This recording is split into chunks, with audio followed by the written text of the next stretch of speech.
News India 27 नव्या पिढीचं नवं माध्यम। 4 वर्षांच्या प्रशासकीय राजवटीचा शेवट महापौर हिमगौरी आडके यांचा विधिवत पदग्रहण सोहळा।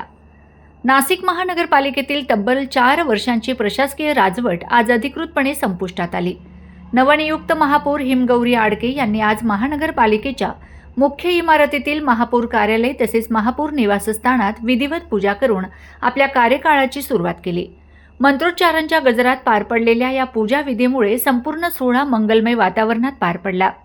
प्रशासकीय राजवटीमुळे गेल्या 4 वर्षापासून बंद असलेले महापौर दालन आणि निवासस्थान आज पुन्हा एकदा लोकप्रतिनिधींच्या उपस्थितीने गजबजले।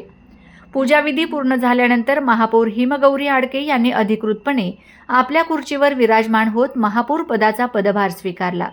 त्यांच्या पदग्रहणानंतर आजपासून नाशिक महानगरपालिकेचे पूर्णवेळ शासकीय कामकाज त्यांच्या नेतृत्वाखाली सुरू झाले आहे। या घडामोडींमुळे महापालिकेतील राजकीय हालचालींना वेग आला असून शहराच्या सर्वांगीण विकासाबाबत नाशिककरांच्या अपेक्षा पुन्हा एकदा नव्याने पल्लवित झाल्या आहेत। 4 वर्षांच्या विकासातील खंड भरून काढत नागरिकांच्या प्रश्नांना प्राधान्य देणारे निर्णय घेतले जातील अशी अपेक्षा नागरिकांकडून व्यक्त केली जात आहे। पदभार स्वीकारला आहे।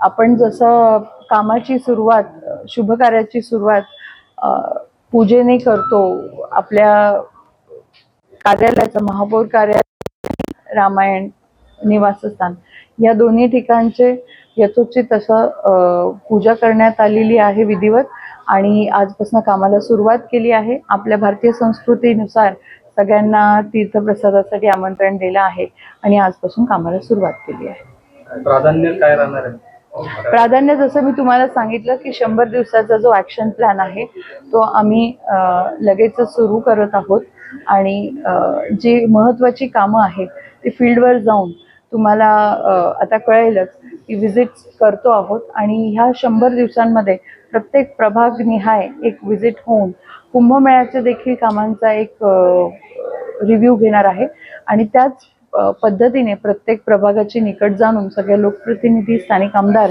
आणि नागरिकांचे जे काही सजेशन्स असतील त्यांना सोबत घेऊन आपण तिथल्या कामांची पाहणी करून दर्जेदार काम कसं कुंभमध्ये करता येईल हे या निमित्ताने आम्ही पाहणार आहोत।